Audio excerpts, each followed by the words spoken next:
Good morning students. Genetics की study में आज हम पढ़ेंगे टेक्निकल टर्मिनोलॉजी के बारे में।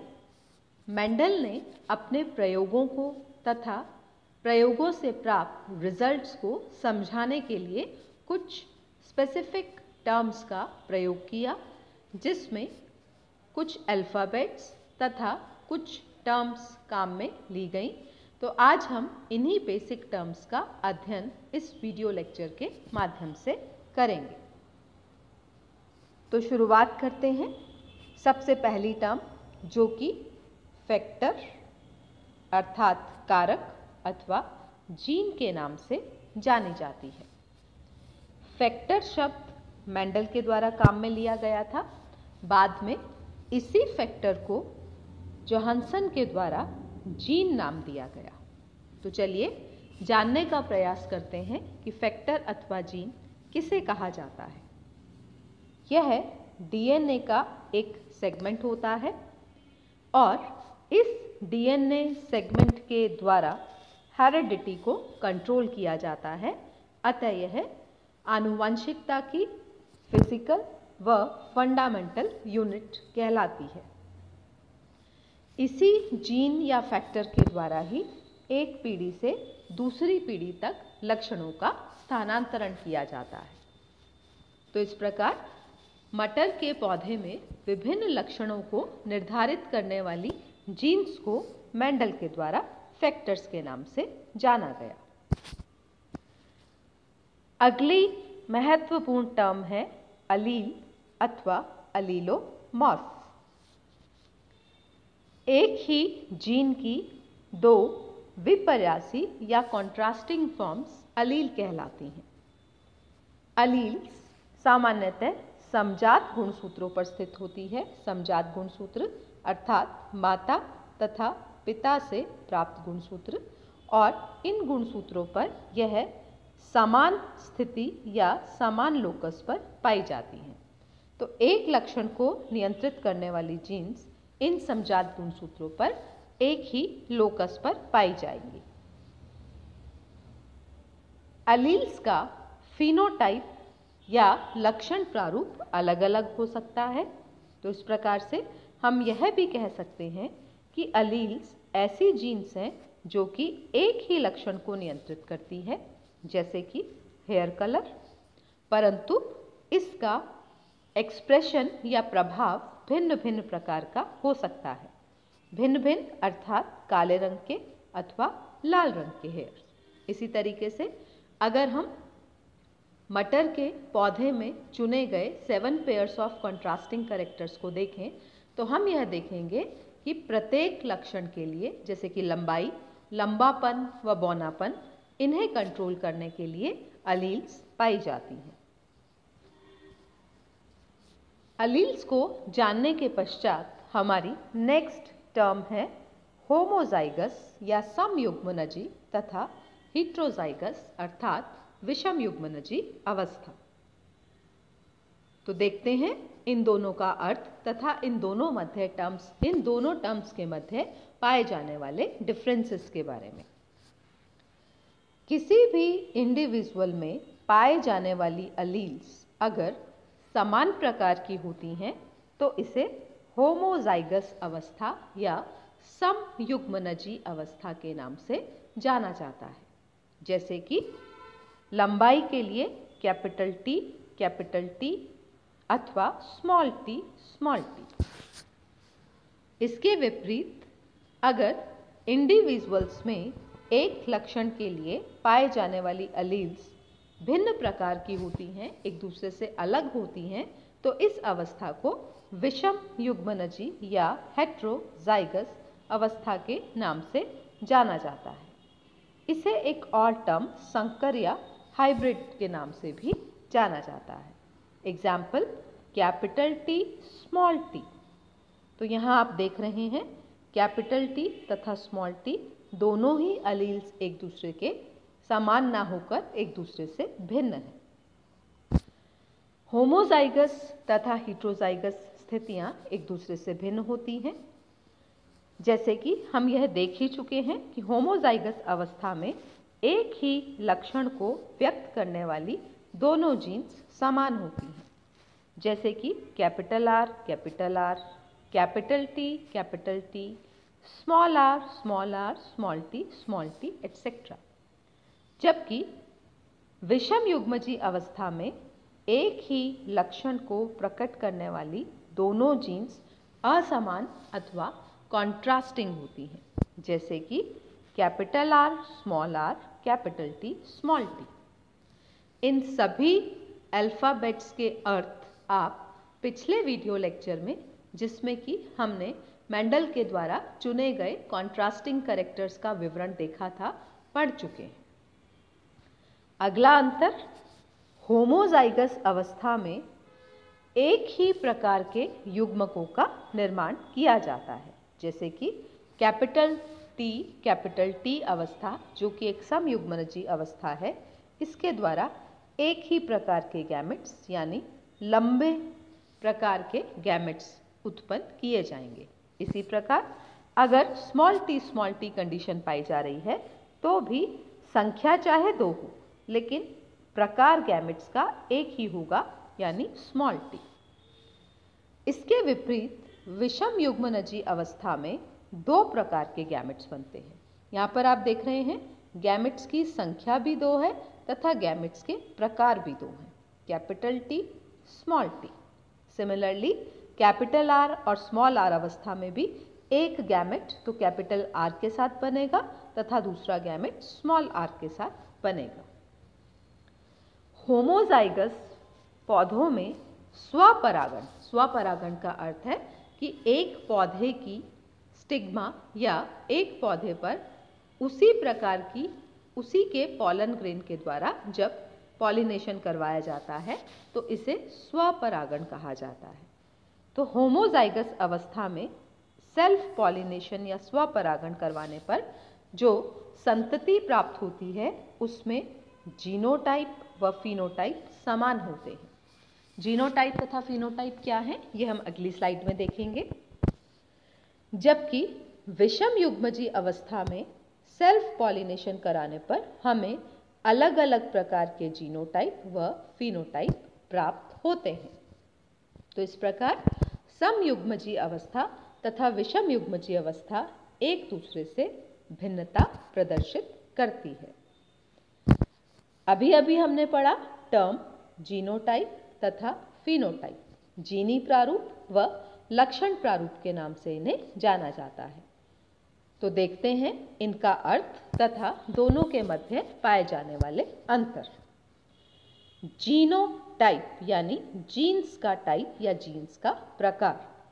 तो किसी भी जीव में जो कैरेक्टर्स का जेनेटिक मेकअप होता है, यानी कैरेक्टर्स को कंट्रोल करने वाली जो जीन्स होती हैं, उनका अध्ययन जीनोटाइप कहलाता है। जीनोटाइप को सामान्यतः कुछ सिंबल्स या इंग्लिश के अल्फ़ाबेट्स के द्वारा प्रदर्शित किया जाता है, जैसे लंबाई का गुण कैपिटल टी के द्वारा, बौनेपन का गुण स्मॉल टी अल्फ़ाबेट के द्वारा प्रदर्शित किया जाता है। इसके विपरीत लक्षण प्रारूप या फिनोटाइप किसी भी जीव की एक्सटर्नल अपीयरेंस या बाह्य आकारिकी का प्रतीक होता है। तो इस प्रकार लक्षण के आधार पर किसी जीव की जो अपीयरेंस होती है या बाह्य रूप होता है, उसे फिनोटाइप के द्वारा रिप्रेजेंट किया जाता है। यह फिनोटाइप उस जीव में पाए जाने वाले जेनेटिक मेकअप पर डिपेंड करता है। फिनोटाइप को हम सामान्यतः शब्दों की सहायता से प्रदर्शित करते हैं, जैसे कि टॉल प्लांट्स, ड्वार्फ प्लांट्स। देखिए अर्थ वही है, परंतु यहाँ पर हम अल्फ़ाबेट्स का प्रयोग कर रहे हैं और यहाँ पर हम शब्दों का प्रयोग कर रहे हैं। तो इस प्रकार यह मुख्य अंतर है जीनोटाइप व फिनोटाइप का।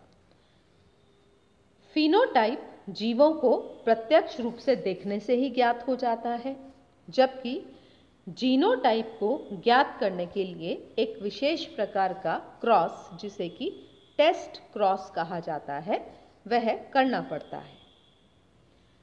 एक फिनोटाइप के अलग अलग जीनोटाइप हो सकते हैं। जैसे कि अगर हम लंबे प्लांट्स की बात करें तो लंबे प्लांट्स को हम कैपिटल टी के द्वारा तथा कैपिटल टी स्मॉल टी के द्वारा, दोनों ही के द्वारा रिप्रेजेंट कर सकते हैं।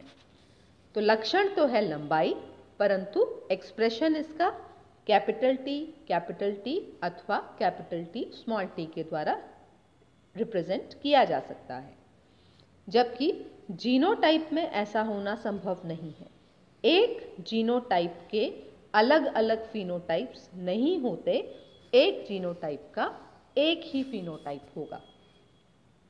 तो आप ध्यान रखिए, फिनोटाइप यानी जीव की बाह्य आकृति, जबकि जीनोटाइप आनुवंशिक कारकों की उपस्थिति के कारण बना हुआ जेनेटिक मेकअप। जीनोटाइप तथा फिनोटाइप या जीनोटाइप तथा फिनोटाइप रेशो, यह चीज़ हम मेंडल के प्रयोगों में तथा मेंडल के नियमों का अध्ययन करते वक्त पुनः पढ़ेंगे। तो यह बेसिक डिफरेंस आप लोगों को ध्यान में रखना है। इसके बाद हम आ जाते हैं अपनी नेक्स्ट टर्म, जिसे कि हाइब्रिड अथवा संकर के नाम से जाना जाता है। जब दो कॉन्ट्रास्टिंग कैरेक्टर्स वाले पौधों को आपस में क्रॉस करवाया जाता है तो इसे तो बनने वाली संतति को हाइब्रिड के नाम से जाना जाता है। तो हम यह भी कह सकते हैं कि किसी भी क्रॉस जिसमें कि दो जनक उपस्थित हैं से प्राप्त संतति को हाइब्रिड के नाम से जाना जाता है। ध्यान रखिए, हाइब्रिड अथवा संकर सदैव विषम युग्मजी होंगे, अर्थात इसमें पाए जाने वाली अलील्स सदैव अलग अलग प्रकार की ही होंगी।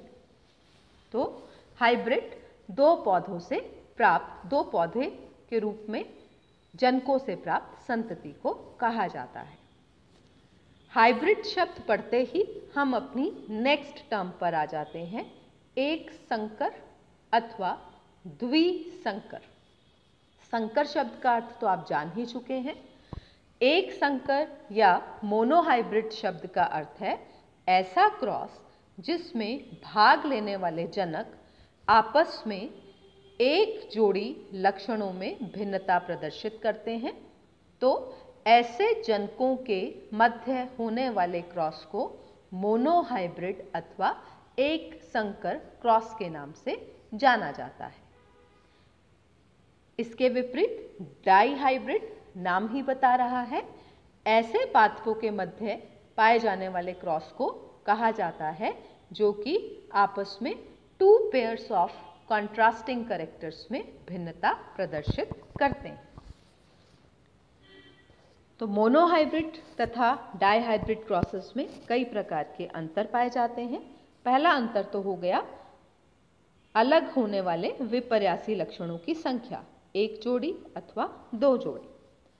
दूसरा अंतर F2 पीढ़ी में एक संकर में या एक संकर क्रॉस से प्राप्त पौधों का फिनोटाइप रेशो 3:1 होता है। मोनोहाइब्रिड क्रॉस तथा इसके फिनोटाइप रेशो के बारे में और अधिक विस्तार से हम अगले वीडियो लेक्चर में भी पढ़ेंगे। F2 पीढ़ी में डाइहाइब्रिड क्रॉस में फिनोटाइप रेशो थोड़ा सा अलग होता है। यह 9:3:3:1 9:3:3:1 के रेशो में पाया जाता है। मोनोहाइब्रिड क्रॉस की अगर हम बात करें तो हमें F2 पीढ़ी में 3 प्रकार के जीनोटाइप यानी 1:2:1 के अनुपात में जीनोटाइप प्राप्त होते हैं, और यह हम देख ही चुके हैं कि 2 प्रकार के फिनोटाइप 3:1 के अनुपात में प्राप्त होते हैं। जबकि डाइहाइब्रिड क्रॉस में फिनोटाइप रेशो तो 9:3:3:1 हम देख चुके हैं। जीनोटाइप रेशो थोड़ी और कॉम्प्लेक्स होती है, यह 1:2:2:4:1:2 होती है। यहाँ पर आप सिर्फ अनुपात देख रहे हैं, अगले वीडियो लेक्चर में पूरे चेकर बोर्ड को बनाते हुए हम इस अनुपात को डिराइव भी करेंगे, जिससे आप इसे और अच्छे तरीके से समझ पाएंगे। तो इस प्रकार मोनोहाइब्रिड क्रॉस तथा डाइहाइब्रिड क्रॉस एक दूसरे से काफी भिन्नता प्रदर्शित करते हैं। नेक्स्ट टर्मिनोलॉजी जो कि बारी बारी हम काम में लेंगे वह है प्रभावी तथा अप्रभावी लक्षण, डोमिनेंट तथा रिसेसिव कैरेक्टर्स। तो हम यह देख चुके हैं कि किसी भी जीव में एक अलील की दो ऑल्टरनेटिंग फॉर्म्स पाई जाती हैं या एक लक्षण को कंट्रोल करने वाली दो जीन्स पाई जाती हैं। इन दोनों फॉर्म्स में से केवल एक ही रूप अपने आप को F1 पीढ़ी में प्रदर्शित कर पाता है। तो वह जीन जो अपना एक्सप्रेशन या अपना प्रभाव F1 पीढ़ी में प्रदर्शित कर रही है उसे डोमिनेंट के नाम से जाना जाता है या प्रभावी जीन के नाम से जाना जाता है, तथा इसे इंग्लिश अल्फ़ाबेट के कैपिटल लेटर या अपर केस लेटर के द्वारा ही बताया जाता है, जैसे कि capital T, capital R, capital Y इत्यादि। इसके विपरीत वह कैरेक्टर या वह जीन जो कि F1 पीढ़ी में अपने आप को एक्सप्रेस नहीं करती या F1 पीढ़ी में प्रकट नहीं होती उसे रिसेसिव या अप्रभावी जीन अथवा अप्रभावी लक्षण के नाम से जाना जाता है, तथा इस अप्रभावी लक्षण को सदैव इंग्लिश के स्मॉल लेटर यानी स्मॉल t, स्मॉल r तथा स्मॉल y इत्यादि के द्वारा प्रदर्शित किया जाता है। बारी बारी हम F1 पीढ़ी, F2 पीढ़ी इत्यादि की बात कर रहे हैं, तो यहाँ हम यह जानते हैं कि F शब्द का क्या अर्थ है। F का अर्थ होता है फीलियल जनरेशन या एक के बाद एक आने वाली पीढ़ियाँ। तो इस प्रकार किसी भी क्रॉस से हमें जो संतति प्राप्त होती है उसी को हम फीलियल जनरेशन कहते हैं। तो दूसरे शब्दों में हम यह भी कह सकते हैं कि किसी भी क्रॉस के पश्चात जिसमें कि दो पौधों का चुनाव पेरेंट्स के रूप में किया गया है, उनसे प्राप्त होने वाली क्रमिक या सक्सेसिव जनरेशन्स को फीलियल जनरेशन कहा जाता है। तो प्रथम बार क्रॉस से प्राप्त होने वाली पीढ़ी को F1 जनरेशन कहा जाता है। F1 जनरेशन के पादपों को जब क्रॉस करवाया जाता है अथवा इनमें सेल्फिंग करवाई जाती है तो प्राप्त दूसरी पीढ़ी को F2 के पादपों में सेल्फिंग से प्राप्त पीढ़ी को F3 तथा सो ऑन। तो इस प्रकार फीलियल जनरेशन का अर्थ है सक्सेसिव जनरेशन्स या एक के बाद एक आने वाली पीढ़ियाँ। F1 को प्रथम फीलियल जनरेशन के नाम से जाना जाता है। यह सदैव दो प्लांट्स के मध्य क्रॉस से ही प्राप्त होती है। F2 पीढ़ी सेल्फिंग से प्राप्त होती है, परंतु ध्यान रखिए F1 पीढ़ी सदैव दो जनकों के बीच में क्रॉस से प्राप्त होती है, अतः यह हाइब्रिड होती है। यहाँ मैं आपको एक बहुत ही इंटरेस्टिंग बात बताना चाहूँगी कि जो फीलियल शब्द है यह लैटिन शब्द फिलिन से बना है, जिसका अर्थ होता है पुत्र या सन। तो इस प्रकार संतति या क्रॉस के पश्चात उत्पन्न होने वाली प्रोजनी को ही फीलियल जनरेशन का नाम दिया जाता है। अब हम पढ़ेंगे एक विशेष प्रकार के क्रॉस जिसे कि व्युत्क्रम या रेसिप्रोकल क्रॉस भी कहा जाता है। रेसिप्रोकल का अर्थ होता है बदला हुआ या एक दूसरे से एक्सचेंज किया हुआ। तो जब दो पेरेंट्स के बीच क्रॉस करवाया जाता है तो इस क्रॉस के द्वारा हमें संतति प्राप्त होती है। इस क्रॉस में हम एक प्लांट को मेल, यहाँ पर हम इसको A तथा B के द्वारा रिप्रेजेंट करते हैं, एक को हम मेल या नर पादप नरजनक मानते हैं, दूसरे को हम फीमेल या मादाजनक मानते हैं और इससे हमें संतति प्राप्त होती है ए बी। अगर इसी क्रॉस में हम मेल तथा फीमेल पैरेंट को बदल दें, यानी दूसरे क्रॉस में ए को हम मेल की जगह फीमेल पैरेंट मान लें तथा बी को हम फीमेल की जगह मेल पैरेंट मान लें, तो इस प्रकार का क्रॉस कहलाता है रेसिप्रोकल क्रॉस, जिसमें नर तथा मादा जनकों को आपस में एक्सचेंज कर दिया जाता है। रेसिप्रोकल क्रॉस के रिजल्ट्स में अथवा परिणामों में कोई अंतर नहीं होता, बस इतना ही है कि इस क्रॉस में नर तथा मादा जनक पिछले क्रॉस की अपेक्षा एक दूसरे से बदल दिए जाते हैं। तो हम यह भी कह सकते हैं a pair of cross between two parents in which one is used as male and the other is female and vice versa। तो यह है रेसिप्रोकल क्रॉस। ध्यान रखिए इस क्रॉस से रिजल्ट्स में अंतर नहीं आता। अब हम बात करते हैं हमारी नेक्स्ट टर्म, जिस पर अक्सर या मैं यह कहूँ कि लगभग हर साल ही प्रैक्टिकल्स में अथवा थ्योरी में क्वेश्चन पूछा ही जाता है, वह है बैक क्रॉस तथा टेस्ट क्रॉस। बैक क्रॉस तथा टेस्ट क्रॉस को हम संकर पूर्वज संकरण तथा परीक्षण संकरण के नाम से भी जानते हैं। बैक क्रॉस यानी पीछे की तरफ जाना। तो बैक क्रॉस ऐसा क्रॉस है जिसमें F1 पीढ़ी के किसी पादप का अपने दोनों पेरेंट्स में से किसी के भी साथ क्रॉस करवाया जाता है। सामान्यतः बैक क्रॉस में हम यह मानते हैं कि F1 पीढ़ी के पादप का प्रभावी या डोमिनेंट पेरेंट के साथ ही क्रॉस करवाया जाता है।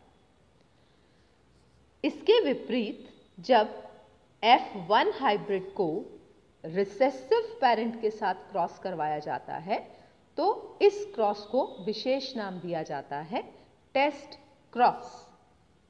तो इस प्रकार बैक क्रॉस तथा टेस्ट क्रॉस दोनों में ही हम F1 हाइब्रिड को अपने पेरेंट्स के साथ पुनः क्रॉस करवाते हैं। बैक क्रॉस में हम डोमिनेंट पेरेंट लेते हैं, जबकि टेस्ट क्रॉस में सदैव F1 हाइब्रिड का अपने रिसेसिव पेरेंट के साथ ही क्रॉस करवाया जाता है। बैक क्रॉस, जिसको मैंने कहा कि यद्यपि दोनों ही पेरेंट्स के साथ क्रॉस करवाते हैं, लेकिन सामान्यतः डोमिनेंट के साथ क्रॉस को हम बैक क्रॉस कहते हैं। टेस्ट क्रॉस सिर्फ अप्रभावी लक्षण प्रारूप वाले पेरेंट के साथ करवाया जाता है। बैक क्रॉस के परिणाम स्वरूप जो भी प्रोजनी या संतति प्राप्त होती है उसमें पाए जाने वाले सभी प्लांट्स सिर्फ एक ही प्रकार का लक्षण यानी प्रभावी लक्षण दर्शाते हैं, जबकि टेस्ट क्रॉस में पाए जाने वाली संतति में हमें दोनों ही प्रकार के एक्सप्रेशंस यानी 50% प्रभावी लक्षणों वाले पादप तथा 50% अप्रभावी लक्षणों वाले पादप प्राप्त होते हैं। बैक क्रॉस के द्वारा हम हाइब्रिड की शुद्धता या संकर अवस्था का पता नहीं लगा सकते, जबकि टेस्ट क्रॉस, जैसा कि इसका नाम ही बता रहा है, इसके द्वारा पौधे की शुद्धता या संकर अवस्था का टेस्ट किया जा सकता है या इसे ज्ञात किया जा सकता है। बैक क्रॉस के परिणाम स्वरूप हमें एक ही प्रकार का फिनोटाइप यानी सभी पादप सिर्फ प्रभावी लक्षण दर्शाते हैं, तो एक ही प्रकार का फिनोटाइप परंतु दो प्रकार का जीनोटाइप यानी 50% प्लांट्स होमोजाइगस तथा 50% प्लांट्स हिट्रोजाइगस रूप से प्रभावी होते हैं, जबकि टेस्ट क्रॉस में हमें दो प्रकार के फिनोटाइप तथा दो ही प्रकार के जीनोटाइप प्राप्त होते हैं।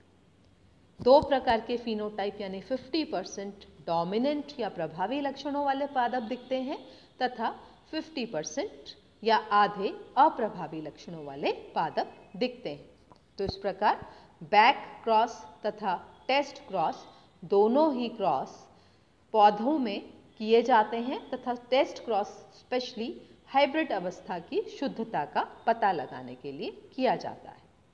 तो इस प्रकार हमने मेंडलिज्म या मेंडल के अध्ययन के दौरान काम में आने वाली विभिन्न टर्मिनोलॉजीज को पढ़ा। जैसे जैसे हम अलग अलग क्रॉसेस तथा मेंडल के नियमों का अध्ययन करेंगे वैसे वैसे हमें यह सब टर्म्स तथा इनका अर्थ और स्पष्ट होता जाएगा। धन्यवाद।